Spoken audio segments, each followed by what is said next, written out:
Number ने उसकी पूरी जिंदगी छीन ली। कमरे की दीवार पर NET की OMR शीट पड़ी थी और सामने उसकी लाश। रिजल्ट आया था और वो चला गया। कोई वायरल खबर नहीं बना, कोई जस्टिस फॉर हिम ट्रेंड नहीं हुआ और ना ही कोई एजुकेशन मिनिस्टर ने ट्वीट किया, क्योंकि हमारे देश में अब ये कॉमन हो गया है।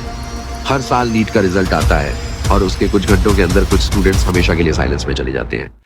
इस साइलेंस को तोड़ने के लिए ये वीडियो है।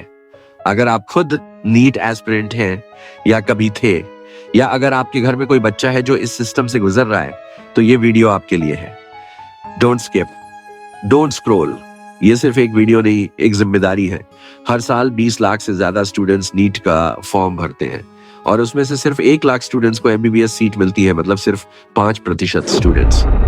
2024 में नीट के लिए 23 लाख स्टूडेंट्स ने अप्लाई किया था, 10 लाख से ज्यादा ने क्वालिफाई किया, लेकिन एक्चुअल MBBS सीट्स थी सिर्फ 1 लाख, यानी बाकी के 9 लाख क्वालिफाइड स्टूडेंट्स भी कुछ नहीं कर पाए।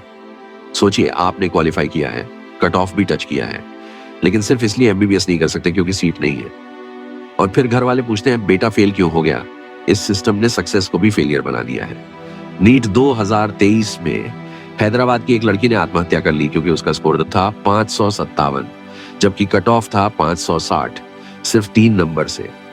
वो लड़की पूरे साल 14 घंटे पढ़ती थी, कोचिंग भी कर रही थी, नोट्स भी बनाती थी, लेकिन बस 3 नंबर कम थे और उस नंबर ने उसकी पूरी जिंदगी खत्म कर दी।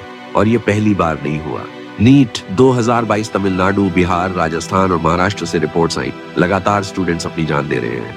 ये सिर्फ एग्जाम का प्रेशर नहीं है, ये है सिस्टम का प्रेशर, सोसाइटी का बर्डन और घर वालों की एक्सपेक्टेशंस का ज़हर। एक रिपोर्ट के अनुसार 2023 में सिर्फ कोटा में 26 स्टूडेंट्स ने सुसाइड किया, यानी हर 2 हफ्ते में एक बच्चा खुदकुशी कर रहा था। और ये सिर्फ कोटा की बात है, पूरे देश का आंकड़ा सोचो। 2021 में national crime records bureau NCRB के अनुसार 13,000 से ज्यादा स्टूडेंट्स ने आत्महत्या की थी और इनमें बड़ी संख्या कॉम्पिटिटिव एग्जाम एस्पिरेंट्स की थी। सवाल ये नहीं है कि ये बच्चे क्यों हार गए, सवाल ये है कि हमारी सोसाइटी और सिस्टम ने उन्हें जिंदा रहने की जगह दी भी थी या नहीं। हम बस कह देते हैं स्ट्रांग बनो, नेक्स्ट ईयर ट्राई करो, लेकिन कोई ये नहीं पूछता कि क्या वो बच्चा अंदर से बचा भी है या टूट चुका है। नीट सिर्फ एक एग्जाम नहीं है, ये एक इमोशनल बैटलफील्ड है जहां बच्चे अकेले लड़ते हैं, बिना हथियार, बिना उम्मीद के। सुबह 6 बजे से उठकर कोचिंग जाना, फिर स्कूल, फिर टेस्ट सीरीज, फिर back to back mock test और फिर रात में माँ की वो एक लाइन, डॉक्टर नहीं बना तो मेरी आखिरी उम्मीद भी चली जाएगी। कोई बताओ, ये दबाव सिर्फ 17 से 18 साल की उम्र में कौन संभाल सकता है?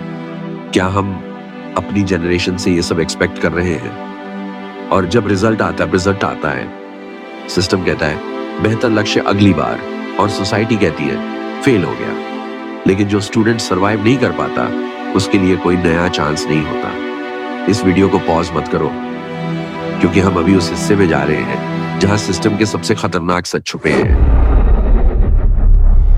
अब बात वहां तक पहुंचेगी जहां नीट सिर्फ एक एग्जाम नहीं, एक कंप्लीट बिजनेस मॉडल बन चुका है, जहां कोचिंग माफिया डिसाइड करते हैं किसे सपने देखने का हक है, और जहां स्टूडेंट्स की इमोशंस सिर्फ उनके फीस रिसीव तक लिमिटेड है।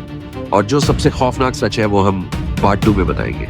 लेकिन उससे पहले, अगर तुम चाहते हो कि ये सिस्टम बदले, तो इस वीडियो को लाइक करो, क्योंकि जब तुम लाइक करते हो ये वीडियो वहीं सेव हो जाता है, और जब अगली बार तुम टूटोगे ये वीडियो तुम्हें फिर से जोड़ने के लिए सामने आ जाएगा। कमेंट में सिर्फ इतना लिखो, मैं इंतजार कर रहा हूँ पार्ट 2 का, ताकि हम समझ सकें सिर्फ व्यूज नहीं, बदलाव के लिए ऑडियंस भी तैयार है। और हाँ, सब्सक्राइब जरूर कर लेना, क्योंकि अगला पार्ट तुम्हारे सारे सवालों के जवाब देगा और कुछ सवाल ऐसे उठाएगा जिनसे बच नहीं पाओगे।